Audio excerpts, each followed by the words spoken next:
الرجيم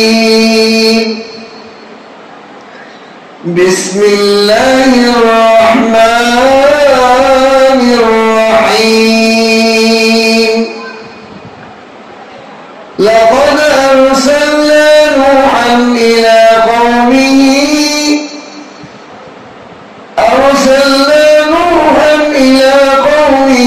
فقال يا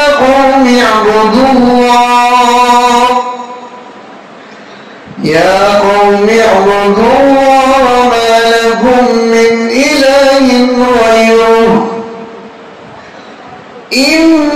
إني أخاف عليكم عذاب يوم عظيم قال الملأ من قومه إنا لنراك في ضلال مبين قال يا قوم ليس بي ضلالة ولكني رسول من رب العالمين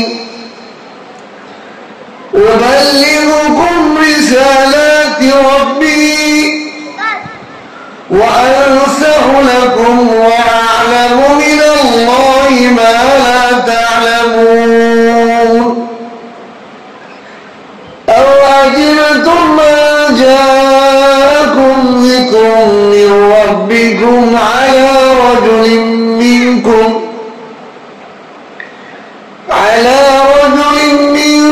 لينذركم ولتتقوا لعلكم ترحمون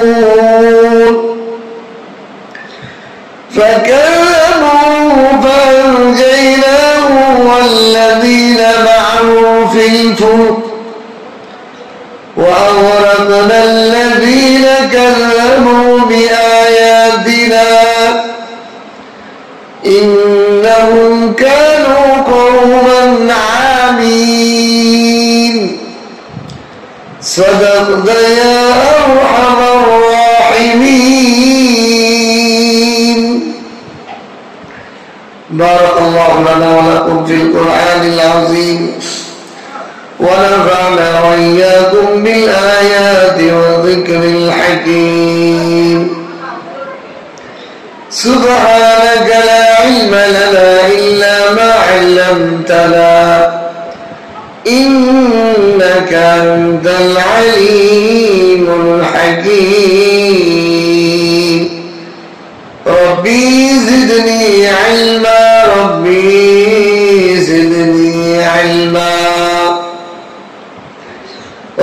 اشرح لي صدري ويسر لي أمري واحلل عقدة من لساني يفقهوا قولي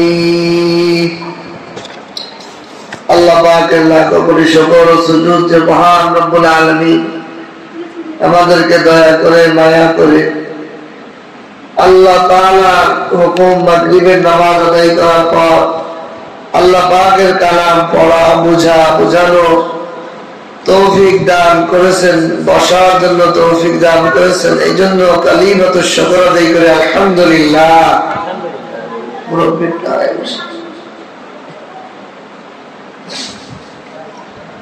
আল্লাহ পাক দয়া করে মায়া করে কোরআনে পাকের তাফসীর করা, শোনা, বুঝা, আমলে তৌফিক দান করেছেন।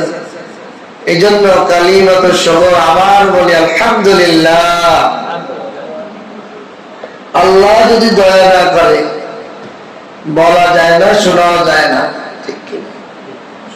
জন্মের পর থেকে হায়াতের কত বছর চলে গেছে, আমরা অনেকে আছি কোরআন শরীফই পড়তে পারি।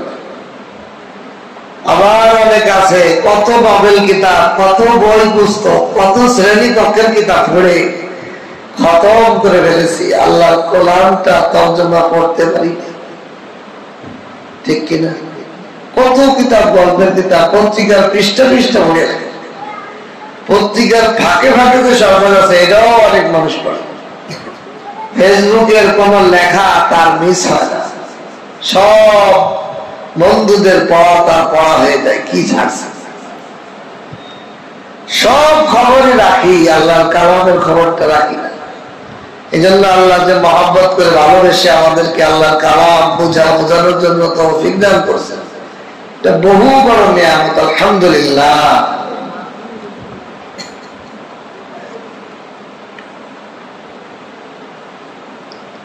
গলার উপর দিয়ে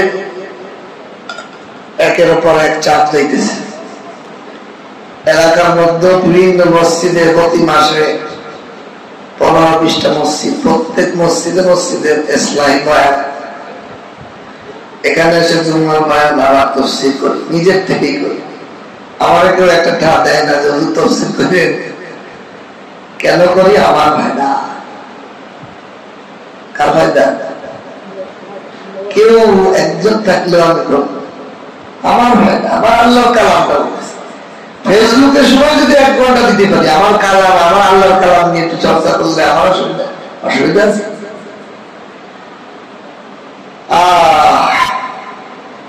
সময় আল্লাহ দেয়া সময় আল্লাহ রাহে ব্যয় হইতেছে কিনা হিসাব দেওয়া লাগবে, পাই টু পাই হিসাব দেওয়া লাগবে। কত সময় আমার চায়ের দোকানে, আড্ডাখানায়, মোবাইল তো আমাদেরকে এমন ব্যস্ত রাখে যে ঢুকলে আর দিন দুনিয়া খবর থাকে না আমার, ঠিক কিনা? কার কথা বলবো? আমরা নিজেদের কথাই বলি। কিন্তু আল্লাহর কালামের মধ্যে কতটুকু সময় ব্যয় করলাম? আধা ঘন্টা আল্লাহর কালাম নিয়ে চর্চা করলাম কিনা, পড়লাম কিনা, মোতালা করলাম কিনা, আমার মালিক কি করছে? আজকে সূরা আরাফের 59 নম্বর আয়াত থেকে 64 নম্বর আয়াত, 6টা আয়াত আমি তেলাওয়াত করেছি।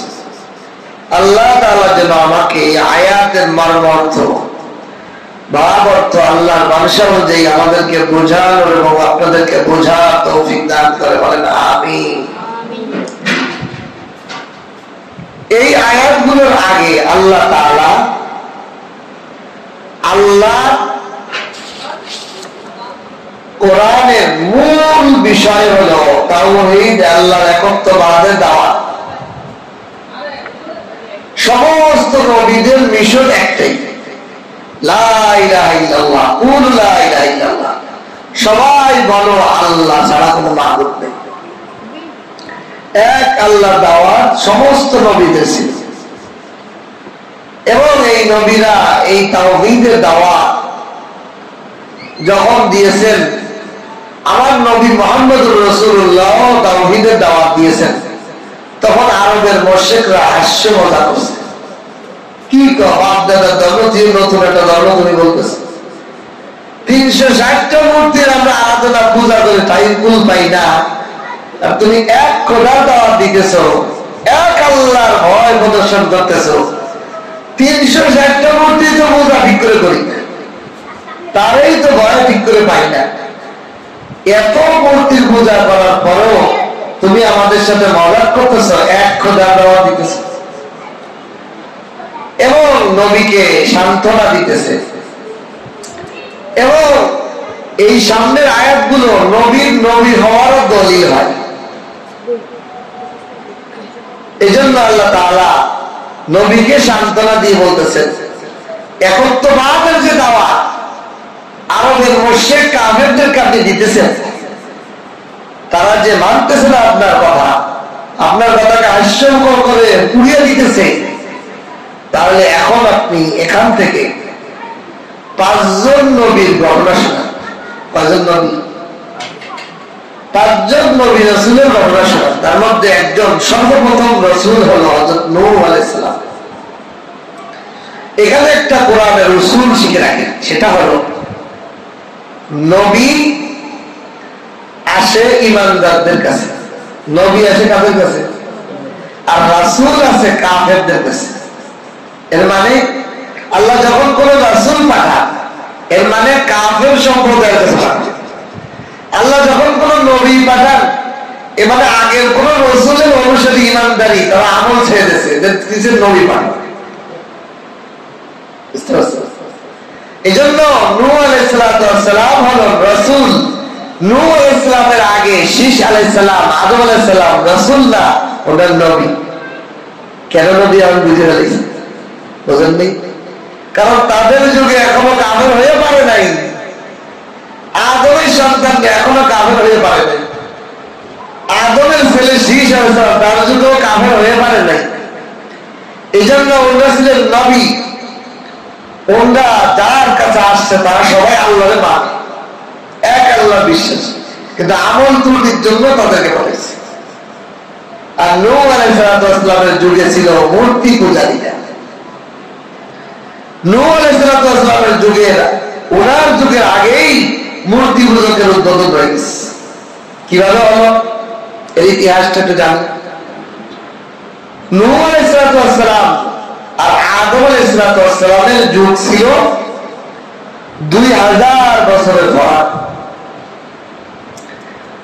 হযরত নূহ আলাইহিস সালাম, আদম আলাইহিস সালামের জন্ম আর নূহ আলাইহিস সালামের মৃত্যু, এই সময়টুকুর ব্যবধান ছিল 2856 বছর। আদম আলাইহিস সালাম যেদিন জন্মগ্রহণ করছেন আর নূহ আলাইহিস সালাম যেদিন মৃত্যুবরণ করছেন, এই সময়ের মধ্যকার সময় ছিল 2856 বছর। আর নূহ আলাইহিস সালাম জীবিত ছিল প্রায় 1450 বছর। 1450 বছর উনি কি ছিলেন? জীবিত ছিলেন। 950 বছর উনি ইসলামের দাওয়াত দিচ্ছেন। 40 বছর বয়সে উনি নবুয়ত পেয়েছেন। 40 বছর বয়স থেকে আবার 950 বছর ইসলামের দাওয়াত দিচ্ছেন। এরপরে প্লাবন হয়েছে। প্লাবনের সময়কার অনেক টাইম গেছে। এরপরে প্লাবনের পরে উনি আরো 6 বছর জীবিত ছিলেন। 60 বছর, আরো 60 বছর উনি জীবিত ছিলেন। নূহ আলাইহিস সালাম এর যুগে এই যে আদম আলাইহিস সালামের নূহ আলাইহিস সালামের মাঝে 1000 বছর অতিবাহিত হয়েছে। কোন নবী রাসূল নাই। আদম আলাইহিস সালামের মৃত্যুর পর নূহ আলাইহিস সালাম আসার আগ পর্যন্ত 1000 বছরের ফাসেলা। এই 1000 বছর কোন নবী রাসূল আসেনি। এই সময় ইবলিস সুযোগে এমন বীজ বিধৃত বপন করছে, একত্ববাদের খোদা সব ভুলে গেছে।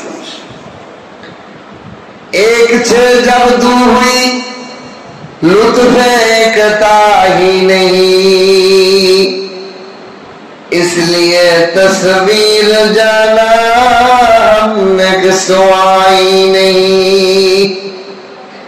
দেখেন আল্লাহ যে এক আল্লাহ দাওয়াত আমাদেরকে দিছে, এটা আমাদের তবিয়তের বিষয়, আমাদের তবিয়তের বাইরে না, আমাদের স্বভাবের বাইরে না।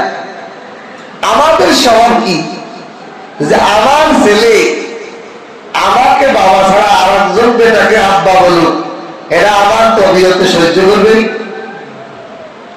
আমার বিবি আমাকে স্বামী ছাড়া যদি আর একজন পুরুষকে স্বামী বলে, আমি পৃথিবীর সব মেনে নিতে রাজি আছি, আমার বিবির ক্ষেত্রে এই কথাটা মেনে নিতে রাজি নেই। ঠিক কিনা? বিবি আমাকে বাদ দিয়ে একজনকে স্বামী বলুক, এটা আমার স্বভাবে তবিয়তে সহ্য করতে পারে না। আমার সন্তান আমাকে বাবা ছাড়া আর একজনকে আব্বা বলুক, এটা আমার জন্য সহ্য হয় না। আল্লাহ বলেন, বানাই আমি, খাওয়াই আমি, করাই আমি, লালন পালন করি আমি, সব কিছু আমার কুদরত। তোর মাথার তালু থেকে পায়ের তালু পর্যন্ত যেদিকে তাকাবি আমার কুদরতে চলে। সারা দুনিয়ার যা দেখবি, আলো বাতাস মাটি আগুন পানি যাহা কিছু আছে সব আমি বানাইলাম। আর তুমি আমার বাদ দেওয়ার একজনকে আল্লাহ কইবা, আমি বাদ দেওয়ার একজনকে আল্লাহ সৃষ্টিকর্তা মানবা, এটা আমি কেমনে সহ্য করবো? ঠিক কিনা? এই জন্য ইবলিস যখন মুরগির বাচ্চা যদি তার মা হারা হয়, তাহলে বেজিতে সিলে সবাই নিয়ে যায়। উম্মত যখন 1000 বছর কোন নবী নাই, এই সুযোগে ইবলিস কি করছে? একজন বুড়ো হুজুর সেজেছে লাঠি ভর দিয়ে উম্মতের যে ইবাদতখানা মসজিদ, ওই মসজিদে এসে বলতেছে, বাবা আমি তোমাদের দাদার বয়সী মুরব্বী, দেখো আমার কত বয়স। হুজুর সুরত ধরে এমনি চাইছে, আইসে বলতেছে, আমি তোমাদেরকে একটা কথা বলি, তোমরা যে এই যে ইবাদত বন্দেগী শিখলে, কাদের মাধ্যমে শিখছো? এই যে তোমরা যে নামাজ পড়ো, আল্লাহকে সিজদা করো, এক আল্লাহর পূজা করো, এটা কাদের মাধ্যমে শিখলে? আমাদের বাপ দাদা, যারা আমাদের উলামা একরাম, আমাদের সাধু, যারা দ্বীনের পথের অগ্রগামী ছিল, ওই যুগে যারা ধার্মিক ছিল, থাকে না প্রত্যেক যুগে একজন মুসলিমদের মধ্যে ভালো একজন ইমানদার থাকে, তাদের কাছে আমরা শিখছি। সর্বনাশ, তারা কোথায় চলে গেছে? মারা গেছে। তোমরা যে বোকা জাতি,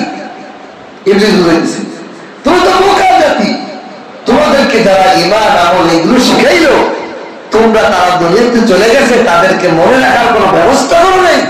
তোমাদের মতো বেয়াদ কেলার বেয়াদতার কোন জাতি। তাহলে আমরা ভদ্রতা কি করতে পারি? তোমরাও তাদের একটা মূর্তি বানাও, ছবি বানাও, এই ছবিগুলো তোমাদের ইবাদত খানার ঢোকার পাশে পিছনে রেখে দিবা, তাদের দেখবা, তাদের কথা স্মরণ করবা। খারাপ কিছু না, পূজা করতে গেলাম ভাই, বানিয়ে তাদেরকে তোমরা গেটের দোকান পাশে রাখবা, পিছনে ছবি বানায় রাখবা, মূর্তি বানায় রাখবা। তোমরা হয়তো ঢুকে সব দেখে আসবা, আরে আমাদেরকে দিকে তর্ক হয়েছে, একটু দেয়া এসে তোমরা মসজিদে ইবাদত করো। ওই বংশধররা যখন এই কাজে উদ্বুদ্ধ হয়ে শয়তানের, তারা এরকম মূর্তি ছবি বানায় মসজিদের পিছনে পিছনে রাখে। এরাও যখন মারা গেছে, এদের সন্তানরা 100 বছর 200 বছর পরে এদের সন্তানের সন্তানরা আসছে, আবার ইবলিস বুড়ো শয়তান আসছে, আইসে বলে, এই তোমরা এই যে এই ছবিগুলো মূর্তিগুলো পিছনে পড়ে দেওয়া যায়, এগুলো কি? এগুলোকে কি? আমার বাপদাদারা দেখছি এদেরকে সম্মান করত, এনাদের ছবিতে দেখে ধান দিত, সম্মান করতো, এরপরে বোকা নাকি? এগুলো পিছিয়ে রাখতে হয় না, এগুলো পাশে নিয়ে আসো, এগুলো সম্মানে তোমরা যে ইবাদত করো, পাশের দেওয়ালে এই ছবিগুলো আর মূর্তিগুলো রাখো। ওরা তো আর জানে না তাদের বাপদাদারা কি জন্য, 2-1 বংশ গেছে। এরপরে শয়তান আবার চলে গেছে, আবার 100-150 বছর পর আবার আসছে, তারা মারা গেছে, তাদের নাতি কোথাও এখন বড়, তাদের কাছে এসে বলে, তোমাদের এই মূর্তিগুলো ছবিগুলো এগুলো কি? এগুলো আমাদের বাপদাদাদের দেখছি, এগুলো সম্মান করতো তোমার সমাজের সময়, বোকা নাকি? তোমরা বোঝো নাই, আসল সাহায্য তো এদের কাছেই চাইতে হয়। এদেরকে সামনে নিয়ে আসো, এদেরকে তোমাদের ইবাদত করার সামনে আনো, এদের মাধ্যমে আল্লাহর কাছে সাহায্য নিবা। দেখবেন বর্তমানেও যারা মুশরিক, যারা ইহুদি খ্রিস্টান, যারা বিভিন্ন আল্লাহ ছাড়া গায়রুল্লাহর পূজা করে, তারা বলে আমরা এদের সাহায্যে আল্লাহর সাহায্য চাই, বলে কিনা? ও বীর বোঝাইলে তোমার সামনে এদের মাধ্যমে তোমরা কেবল এদেরকেও চিন্তা করো। এইভাবে যুগে নূহ আলাইহিস সালামের যুগের আগে শয়তান শিরকের বীজ বপন করে দিলেন, শিরকের বীজ বপন করে দিল। এরপরে আল্লাহ তাআলা নূহ আলাইহিস সালামকে পাঠাইলেন, ও নূহ যাও একত্ববাদের দাওয়াত নিয়ে যাও। এই আয়াত থেকে আল্লাহ পাক এই ঘটনা শুনাইতেছেন। তবে এই আয়াতের প্রেক্ষাপট হলো আরবের মুশরিকরা যে নবীর সাথে খারাপ ব্যবহার করতেছে, নবীর কথা মানে না, নবী দাওয়াত দিচ্ছে একত্ববাদের, মানতেছে না, তা আল্লাহ নবীরে সান্ত্বনা দিয়ে বলতে হবে, আপনার সাথে না, শুধু সেই নবীর রাসূলদের শুরু যে নূহ, সেই যুগের থেকেই কম তার বিরোধিতা করছে, আপনার সাথে একার সাথে বিরোধিতা করে নাই, এর আগেও অনেকের সাথে বিরোধিতা করছে, এটা সান্ত্বনা। 2 নম্বর হলো নূহ আলাইহিস সালামের কাহিনী শুনিয়ে আল্লাহ বুঝাইতে চায়, ও আরবের মুশরিকরা, আমার নবী মুহাম্মদ সে আনপড়, কোন কারো কাছে লেখাপড়া অক্ষর জ্ঞান শেখে নাই, সে কোনো কিতাবও পড়তে পারেও না, কোন ইতিহাসের কিতাব পড়তেও পারে না, সে আদমের পরের 1000 বছর পৃথিবীর শুরু লগ্নের সেই ঘটনাগুলো সে তো কোনো কোরআন হাদিস কোরআন আসমানি কিতাব পড়ে নাই, কোন দুনিয়ার ইতিহাসের কিতাব পড়ে নাই। না পড়িয়া নূহ আলাইহিস সালাম তার জাতির সাথে কি কথাবার্তা বলছিল সব হুবহু কিভাবে বলে দেয়, অটোমেটিক বোঝা যায় সে আল্লাহর ওহীপ্রাপ্ত নবী ছাড়া কিছুই নয়। সে হুবহু বলে দিচ্ছে নূহ আলাইহিস সালামের কাহিনী তোমাদেরকে শোনাইতেছে। হে আরবের মুশরিকরা, নবী মুহাম্মদ নূর কাহিনী কেমনে জানলো?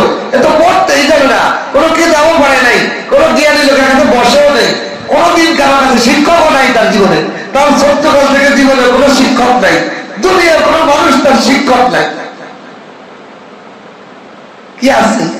নবীর কোনো শিক্ষক নাই। তো এই নবী মুহাম্মদ সে কোনো শিক্ষক নাই, কোনো কিতাবও পড়ে নাই, পড়তেও জানে না, তাহলে এই এত হাজার হাজার বছর আগের ঘটনা সে হুবহু কেমনে বলে?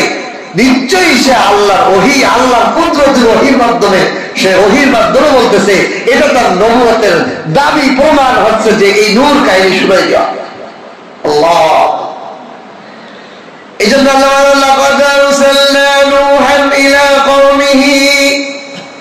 আমি অবশ্যই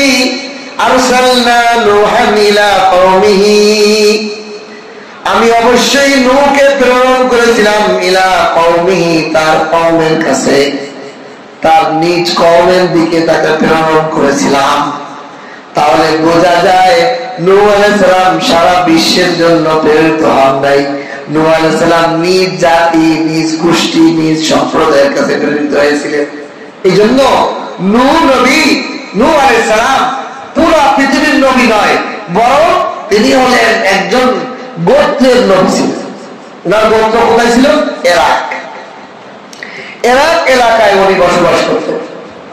এই ইরাকের এলাকাটা ওনার নবুয়তের ই ছিল। কিন্তু নূহ আলাইহিস সালাম হলেন দ্বিতীয় আদম। কোরআনের অন্য আয়াতের মধ্যে আছে, আমি পিলাবনের মাধ্যমে শুধু নূহ সন্তান ছাড়া বাকি সবাইকে ধ্বংস করে দিয়েছিলাম। যদিও নূহ কিস্তিতে অন্য অন্য বংশধরের লোকরা কিছু উঠছিল ইমানে নেই, কিন্তু তাদের বংশের কোনো সন্তান হয় নাই। নূহ আলাইহিস সালামের সন্তান থেকে পৃথিবীতে আবার আবাদ করছে আল্লাহ। তাহলে পৃথিবীর দ্বিতীয়বার যে আবাদ শুরু হয়েছে কার থেকে? নূহ আলাইহিস সালামের ছেলে থেকে। এই জন্য নূহ আলাইহিস সালাম দ্বিতীয় আদম, দ্বিতীয় আদি পিতা। এখন বর্তমান পৃথিবীতে যত মানুষ আছি আমরা, আমাদের সিলসিলা আদম পর্যন্ত পৌঁছাইতে হলে নূহ আলাইহিস সালাম লাগবেই। নূহ আলাইহিস সালামের বাইরে এই পৃথিবীর কোন মানুষের বংশ দ্বারা আদম পর্যন্ত যাবে না। পৃথিবীর বর্তমান পৃথিবীর ইহুদি, খ্রিস্টান, মুশরিক যত মানুষ আছে, সমস্ত মানুষের বাপের বাপের বাপের মিলাইতে মিলাইতে গেলে নূহ আলাইহিস সালামের ছেলে দিয়ে নূহ আলাইহিস সালাম হইয়ে তারপর আদম পর্যন্ত পৌঁছে, আর কোন রাস্তা। এই জন্য নূহ আলাইহিস সালাম আমাদের দ্বিতীয় আদি পিতা। বুঝে আসছে ইতিহাস? নূহ আলাইহিস সালাম আমাদের দ্বিতীয় আদি পিতা।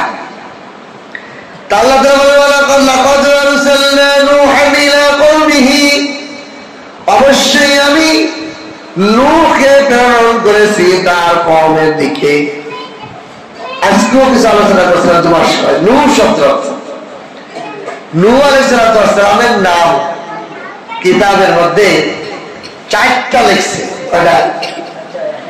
আসল নাম নূহ না, বলেছিলাম আরো কয়েকটা কারণ তফসিল হতে পাইলাম। 4টা নাম ছিল। 1 নম্বর নাম হলো শাকের। নূহ আলাইহিস সালামের ডাক নাম ছিল শাকের। আরেকটা নাম ছিল সাকিন, সাকান। নূহ আলাইহিস সালাম পুরা জাতির আশ্রয়স্থল ছিল। সাকান মানে আশ্রয় স্থল, সমস্ত মানুষের বিপদ আপদের সবকিছু কেন্দ্রবিন্দু ছিল, বিপদ আপদ থেকে উদ্ধার করা। এই জন্য ওনাকে সাকান বলা হয়। আরেক বন্ধু আছে, ওনার নাম ছিল আব্দুল গফফার। আরেক বন্ধু আছে আব্দুল রহমান। তাহলে নূহ আলাইহিস সালামের ডাক নাম ছিল শাকের, সাকান, আব্দুল গফফার, আব্দুল রহমান, এরকম নাম ছিল। ওনার নাম নূহ লোকাল। এর 3টা কারণ লেখছে তাফসীরের মধ্যে। কয়টা কারণ? 1 নম্বর কারণ আমি বলেছিলাম, উনি অনেক বিলাপ করতেন, উম্মতকে এত দাওয়াত দিতেন, দেওয়ার পরেও ঈমান আনত না। মানে এই যন্ত্রণায় আহারে আমি 950 বছর দাওয়াত দিলাম, মাত্র 80 জন নারী আর পুরুষ ইসলাম গ্রহণ করলো, বাকিরা সব কাফের হয়ে রইল। এই উম্মতের মায়ায় উনি কাঁদতেন, বিলাপ করে কাঁদতেন, এই জন্য ওনাকে নূহ বলা হয়। 2 নম্বর কারণ লাগে নূহ আলাইহিস সালাম আল্লাহর কাছে বদদোয়া করেছিলেন, ও আল্লাহ এই জাতি ঈমান আনে না, এদেরকে সমূলে ধ্বংস করে দেন। আল্লাহ তার দোয়া কবুল করে পুরা পৃথিবীর সমস্ত মানুষ জীব জানোয়ার সহ কিস্তিতে সব ধ্বংস করে দিয়েছেন। এখন উনি আল্লাহর সামনে কি নিয়ে দাঁড়াবে? আল্লাহ আমার বদদোয়া সবাই এলাইল, এই আফসোসে উনি ভয়ে কান্নাকাটি করতেন, এই জন্য ওনাকে নূহ বলা হইত। 3 নম্বর কারণ লেখে তিনি জাহান্নামের ভয়ে রাত দিন 24 ঘন্টা জাহান্নামের ভয়ে এমন ভাবে চিৎকার করে করে কাঁদতেন, আশেপাশের মানুষ বলতো যে তার বাবা না মা জন্য মারা গেছে, এমন বিলাপ করে চিৎকার করে জাহান্নামের ভয়ে কাঁদতেন। আমাদের ইমাম আবু হানিফা রাহমাতুল্লাহ আলাইহি জীবনীতেও লেখছে 40 বছর ইশার ওযু দিয়ে ফজরের নামাজ পড়ছে। এই রাতের বেলা উনি এমন ভাবে চিৎকার করে কাঁদতেন জাহান্নামের আগুনের ভয়ে যে আশেপাশের মানুষ ঘুমাইতে পারত না, তার কান্না শুনে ঠেকাইতে পারতেন না নিজেকে কান্দা।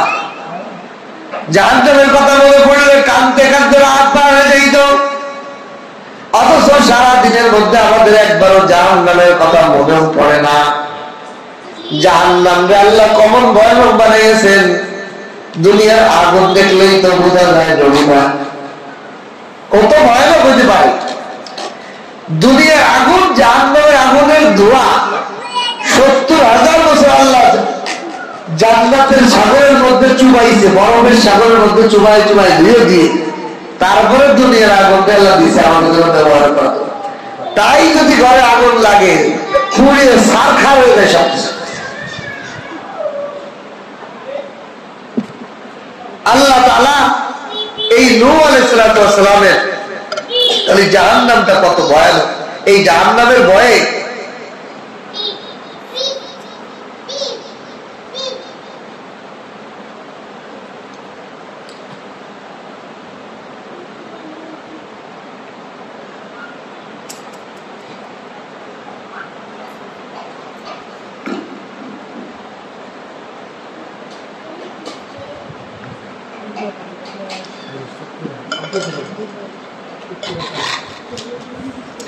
এই জাহান্নাম কত ভয়ানক হতে পারে, এমন ভয়ানক।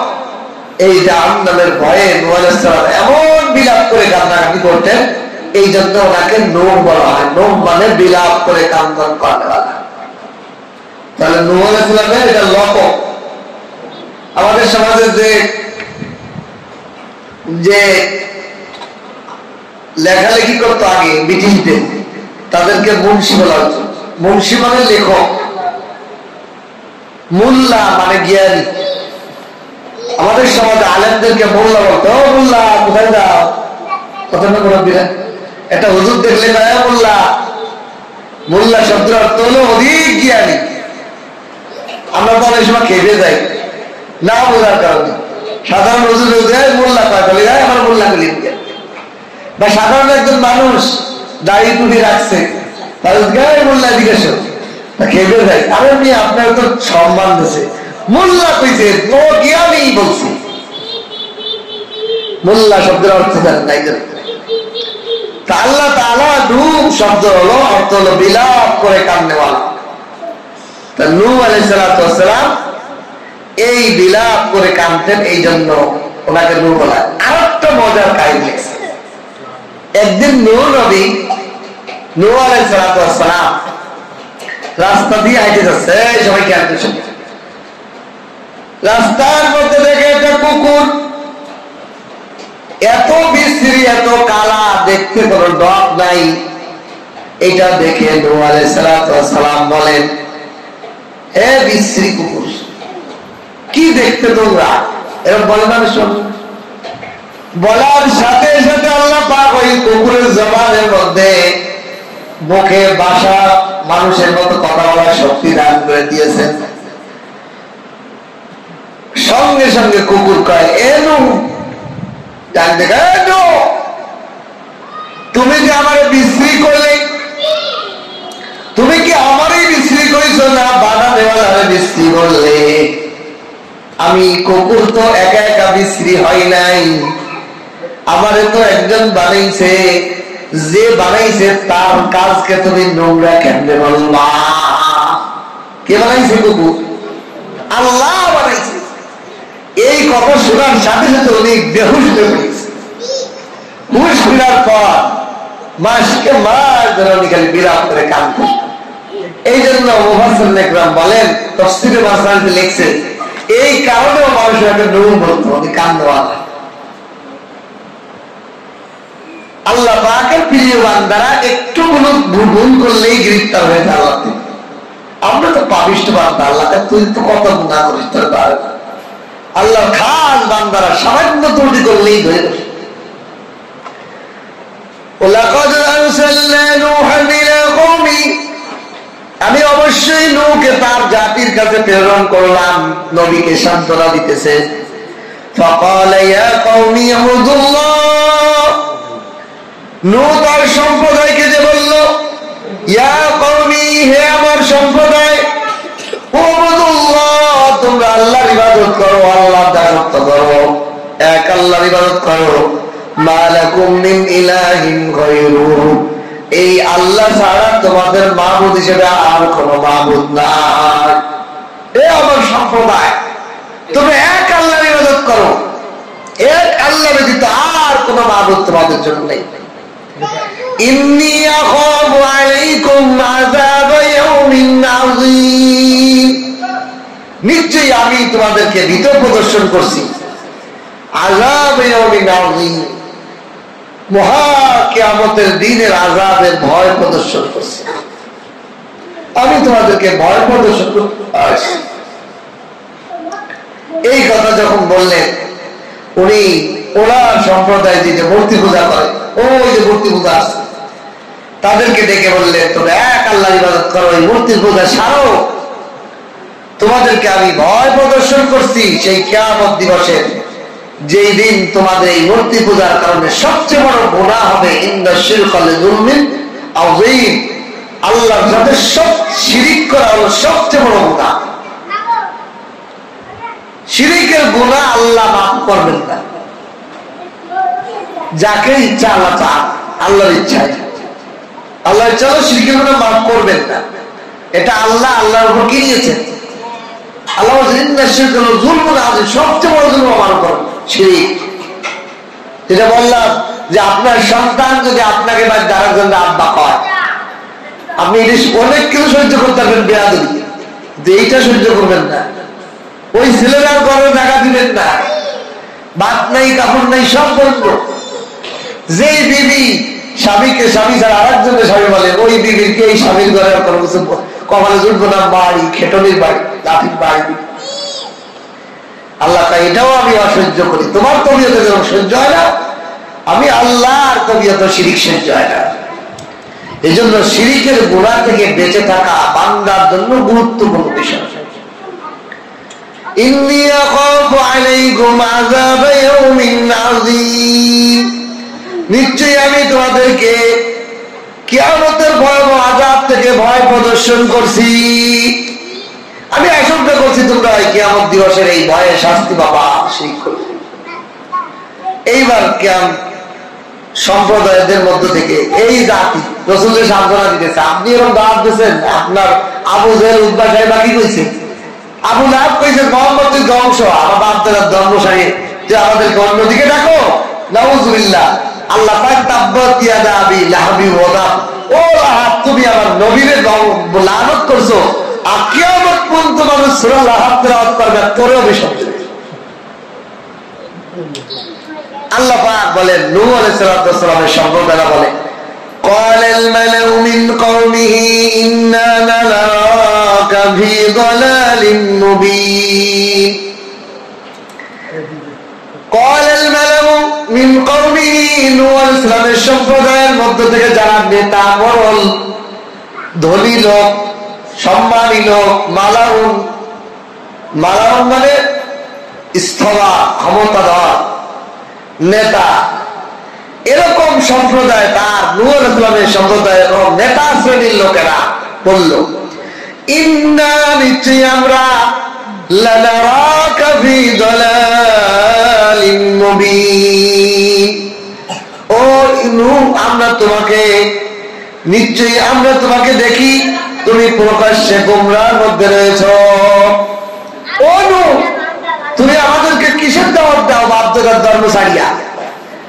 আমরা এতদিন হাজার হাজার মূর্তি পূজা করি আর তুমি এক আল্লাহর মূর্তির দাওয়াত দিচ্ছ? যে এক আল্লাহ, এক আল্লাহ, এত আল্লাহ মিলে আমাদের সাহায্য করতে পারে না, আর এক আল্লাহ কি করব? তোমরা আমাদেরকে বিভ্রান্তের দিকে রাখতেছো। ও নূহ আমরা তো তোমার দেখি তুমি তো একটা বিভ্রান্তির মধ্যে, প্রকাশ্যে গোমরাহর মধ্যে চলে গেছো, বাপদাদার সহজ হয়ে। নূহ আলাইহিস সালাম দেখেন এরকম, আমি বলতেছি এক আল্লাহর দিকে আসো, আর ওরা তুই গোমরাহ হয়েছিস, তাহলে তো ঝগড়ার বিষয় না। নূহ আলাইহিস সালাম আমি তো আল্লাহর দিকে ডাকলাম, আমি তো তোমাদের কোনো কাউকে গালি দিই নেই, বাপদাদারে গালি দিই নেই, কিছুরে গালি দিই নেই, তোমাদেরকে গালি দিই নেই, তোমাদের বাপদাদারে গালি দিই নেই, আমি খালি বলছি এক আল্লাহর ইবাদত করো, এক আল্লাহকে মেনে নাও। আর তোমরা আমার পর আক্রমণ করছো যে তুমি প্রকাশ্য গোমরাহ আছো। উনি কলাম রাগ হন নাই, চ্যাটেন নাই, উনি কি বললেন? সাদা আসবে জবাব, قال يا قوم ليس بي ضلالة, হে আমার সম্প্রদায় আমি কোন গোমরাহের মধ্যে নই, কারণ আমি তোমাদের মধ্যে জীবন যাপন করি, আমি মূর্খ নই, আমি যেই বংশে জন্মগ্রহণ করছি সেই বংশটাও কোনো মূর্খ বংশ নয়, আমার সব কিছু তোমাদের সামনে স্পষ্ট, আমি কোনো মূর্খ না, বিভ্রান্ত না, পাগল না, আমি গোমরাহ নই। আগে নিজেকে সাফাই করতেছি, আমার তো তোমরা সবাই দেখছো আমি কখনো মিথ্যে কথা বলি না, কাউকে ধোঁকা দেই নাই, আমার জীবন দশায় তোমরা আমার মধ্যে কোনো খারাপই দেখবে না, আমি তো কোনো গোমরাহের মধ্যে নই। ওয়ালাকিন্নী রাসূলুম মির রাব্বিল আলামিন, বরং আমি তো বিশ্ব জাহানের প্রতিপালক রব্বুল আলামিনের পক্ষ থেকে একজন রাসূল, আমি তো রাসূল হিসেবে আসছি, আমি তোমাদের কোনো ক্ষতি করতে চাই, বার্তা বাহক হিসেবে আসছি, রাসূল হিসেবে আসছি তোমাদের কাছে। এখন এই সম্প্রদায় আবার বলতেছে, নূহ আলাইহিস সালাম আবার আরো কথা বলতেছে, উবাল্লিগুকুম রিসালাতি রাব্বি, আমি তো তোমাদের কাছে আমার রবের রিসালাত পৌঁছানোর দায়িত্বে আসছি। উবাল্লিগুকুম আমি তোমাদের কাছে পৌঁছাইছি, রিসালাতি রাব্বি আমার রবের যে বার্তা আমি সেটা পৌঁছাই দেওয়ার দায়িত্ব আমার, আমি সেটা পৌঁছানোর দায়িত্ব আছে। ও আনসাউ লাকুম, এবং আমি তোমাদের হিতাকাঙ্ক্ষী, আমি তোমাদেরকে নসিহত করতেছি। নসিহত শব্দের অর্থ কি জানেন?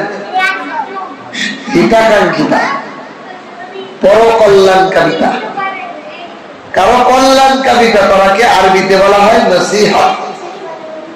নসিহত মানে আমি অন্যের কল্যাণ চাই, এই জন্য কেউ যদি বলে আমাকে নসিহত করে এবং আমার কল্যাণকামিতা করে, আমি আপনাদেরকে নসিহত করতেছি মানে আমি আপনাদের কল্যাণ চাই। আল্লাহ নূহ আলাইহিস সালাম বলেন, ওয়া আনসাউ লাকুম, আমি তো তোমাদের হিতাকাঙ্ক্ষী, তোমাদের কাছে আমি বিশ্ব প্রতিপালকের পক্ষ থেকে রাসূল হিসেবে এসেছি। আল্লাহ বান্দারা, এই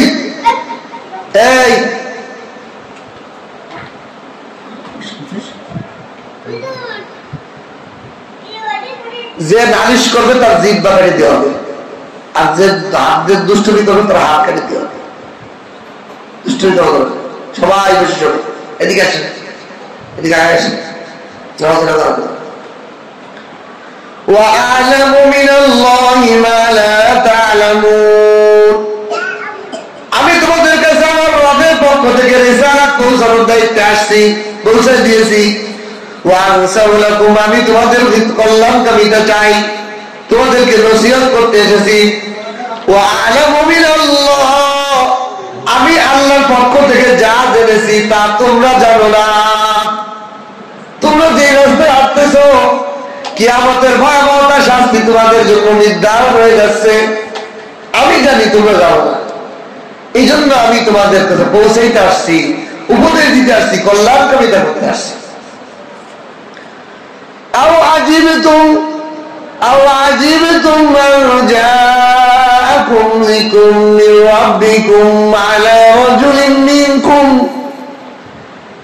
নাকি তোমরা আশ্চর্য বোধ করতেছো?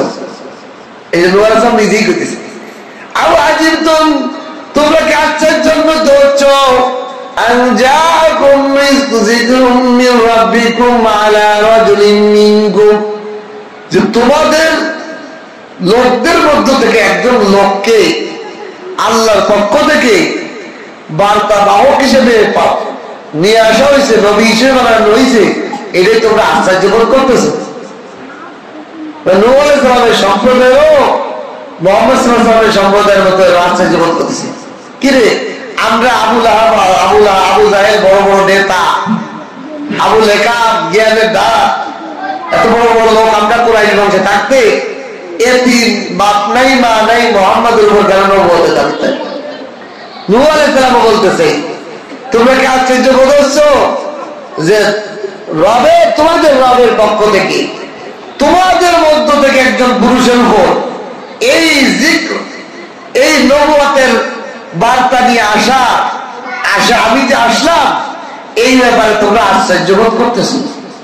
যা তুমি তো নূহ, তুমি তো আমাদের মতো একজন লোক, বাজারে যাও, ইস্তেঞ্জা যাও, খাবার খাও, পানি পান করো, তুমি এইগুলো নিয়ে আশ্চর্য বোধ করতেছো? তোমরা মনে করছো যে আল্লাহর পক্ষ থেকে একজন ফেরেশতা আসবে।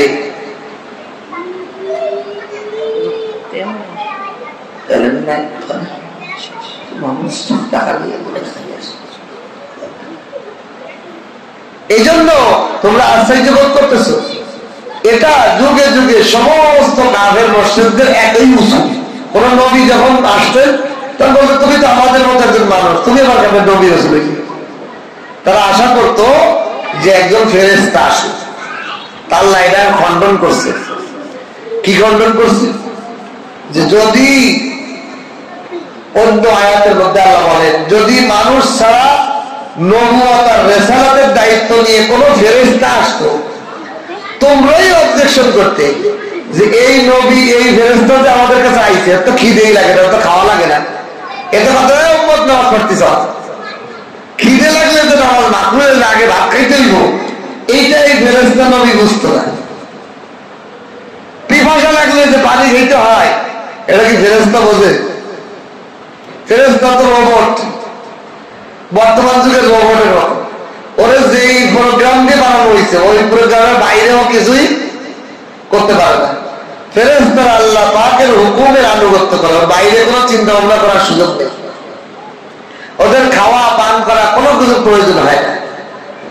এখন যদি একজন নবী ফেরেশতা হিসেবে আসতো, সেক্ষেত্রে নামাজের সময় সবাই নামাজে আসো, একজনের 10টা ইস্তেঞ্জা, উম্মতের একজনের 10টা ইস্তেঞ্জা, টয়লেটের হাজত, কত হুজুর আমি টয়লেট যাবো, টয়লেট কি কত টয়লেট আইছে, টয়লেটে কোনো যাওয়া হয়নি, কিসের টয়লেট? নামাজ আসো। এই ফেরেশতা নবী কি উম্মতের কদর বুঝতে হবে? এই জন্য আল্লাহ বলেন ফেরেশতারা নবী হওয়ার সুযোগ, নবী হইতে হবে এমন যে বাস্তব প্র্যাকটিক্যালে মানুষের মধ্য থেকে মানুষ হয়েই দেখাবে যে মানুষ হয়েও যার মধ্যে ক্ষুধা আছে, যার মধ্যে পিপাসা আছে, যার মধ্যে যৌন আকর্ষণ আছে, যার মধ্যে চুরি করার প্রবণতা আছে, যার মধ্যে গুনাহ করার প্রবণতা আছে, তারপরও গুনাহমুক্ত থেকে কিভাবে আল্লাহর হুকুম মেনে চলা যায়, এটা মানুষের মধ্যে থেকে একজন হইলেই তো প্রকৃত মানুষ শিখতে পারে। ঠিক কিনা? ফেরেশতার মধ্যে থেকে একজন আইসে যদি সে কোন নারীর দিকে না তাকায়, তো মানুষ কেউ তো ফেরেশতা এই জন্য তাকায় না। আমাদের সমাজে তো বলে যে এই লোকটা নারীর দিকে তাকাই না, তোমার তো ফেরেশতা এই জন্য তাকায় না, কয় কিনা? কয় লোকটা তো কোনো মিথ্যা কথা কোনোদিন বলে না, তাই লোকটা তো ফেরেশতা এই জন্য পায়। ফেরেশতারা কোনোদিন মিথ্যা কথা বলে না। কিন্তু ফেরেশতা আর মানুষের মধ্যে একটা মানুষ যদি মিথ্যা কথা না করে জীবন কাটায়, সে ফেরেশতার মতন নয়, বরং 1000 কোটি ফেরেশতার থেকেও তার মর্যাদা বেশি। কেন?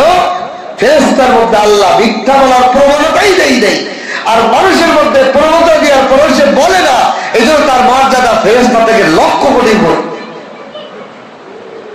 ফেরেশতার মধ্যে চুরির প্রবণতা নাই, মানুষের মধ্যে চুরি করার প্রবণতা আছে। মানুষটা যদি চুরি ছেড়ে দেয়, এই চুরির প্রবণতা থাকার পরেও সে নিজেকে কন্ট্রোল করে ধৈর্য ধরে চুরির থেকে নিজেকে সংযত রাখে, আল্লাহ তাআলা ওই মানুষটার মর্যাদা ফেরেশতা থেকে লক্ষ গুণ বাড়িয়ে দেন। সুবহানাল্লাহ।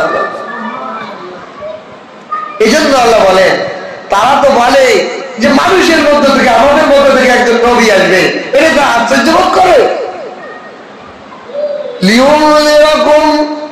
আরে তোমাদের মধ্য থেকে এসে যদি তোমাদেরকে সতর্ক করে, তোমাদের জন্য ভালো। অন্য জাতির থেকে যদি নবী বানানো হয়, রাসূল বানানো হয়, ভীত প্রদর্শন করলে তোমরা ভীত হবে না, কারণ ও কি করেছে অন্য জাতি। মানুষের মধ্য থেকে মানুষ হয়ে যদি নবী হয়ে মানুষদেরকে সতর্ক করে, তাহলে মানুষ মানে নিতে সহজ হয়।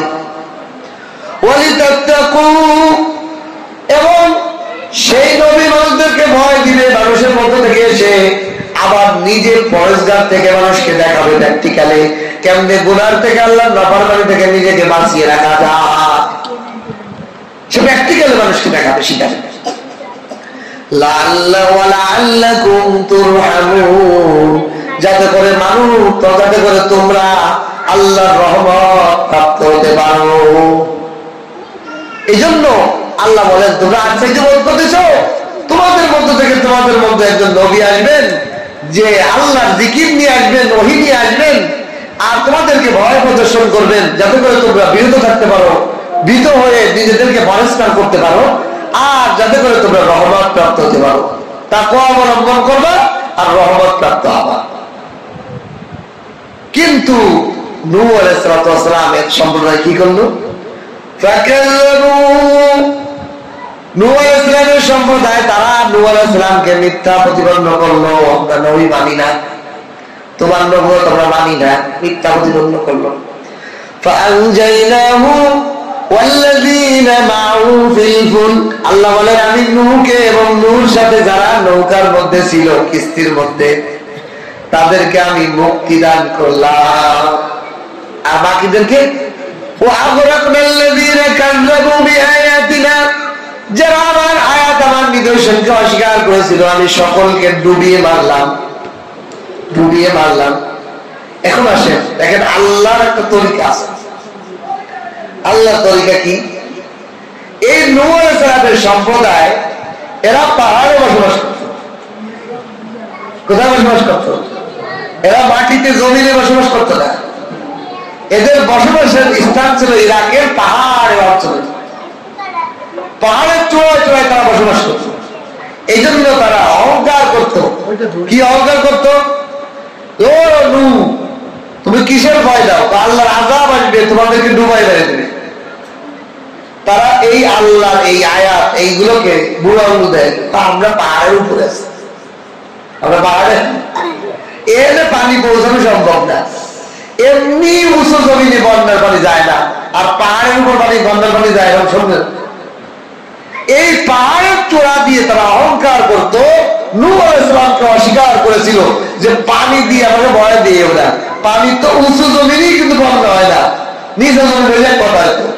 আর সেটা আমরা তাই হলো পাহাড়ের উপর, আমাদেরকে কিসের ভয় দেওয়া? আল্লাহ তাই ওদেরকে ওই জিনিস দিয়ে আমি ধ্বংস, যেই জিনিসের ওরা নির্ভয়, সেই জিনিস দিয়ে আমি ওদেরকে ধ্বংস করবো।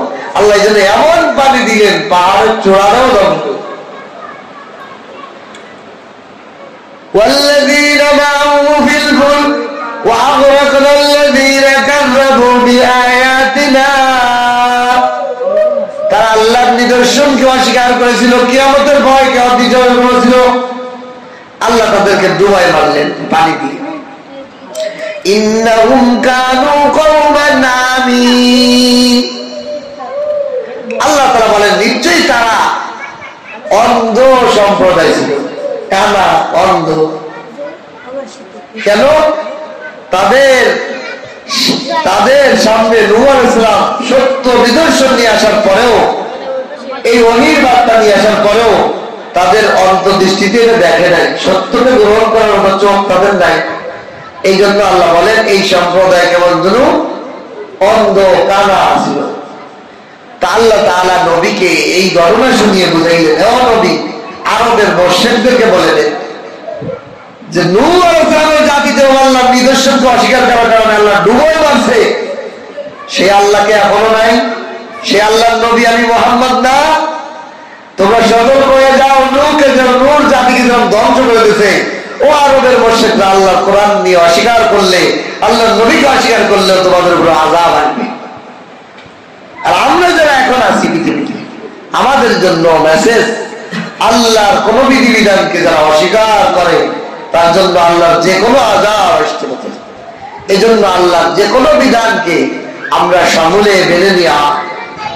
সুদ আল্লাহ পাকের নিষিদ্ধ, বাইরের দামে কথা হবে, মিথ্যা আল্লাহ নিষিদ্ধ কথা হবে না, জিনার অভিযোগ এর কথা হবে না, হারাম ওজনে কম বেশ করা হারাম, এটা আল্লাহ তাআলার বিধানের থেকে ভয়ে দূরে নিষিদ্ধ জিনিস। আল্লাহ পাকের যত আয়াত নিদর্শন আছে ওগুলোর থেকে সতর্ক থাকা, যেগুলো গ্রহণযোগ্য সেগুলো গ্রহণ করে নেওয়া, যেগুলো নিষিদ্ধ সেগুলো বেঁচে থাকা। আর না হলে আমাদের উপর আল্লাহর আযাব আসে করতে পারে। আল্লাহ পাক আমাদেরকে এই ঘটনা থেকে, নূহ আলাইহিস সালামের এই ঘটনা উম্মতের কাছে শোনায় কিয়ামত পর্যন্ত মানুষদেরকে বোঝানো হলো আল্লাহর নিদর্শনকে অস্বীকারী কিভাবে আযাব এসে পড়ে।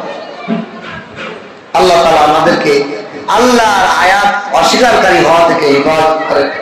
আল্লাহর নিদর্শন হুকুম আহকাম জীবনে বাস্তবায়ন করে মেনে চলার তৌফিক আমাদেরকে দান করে। বলেন আমিন।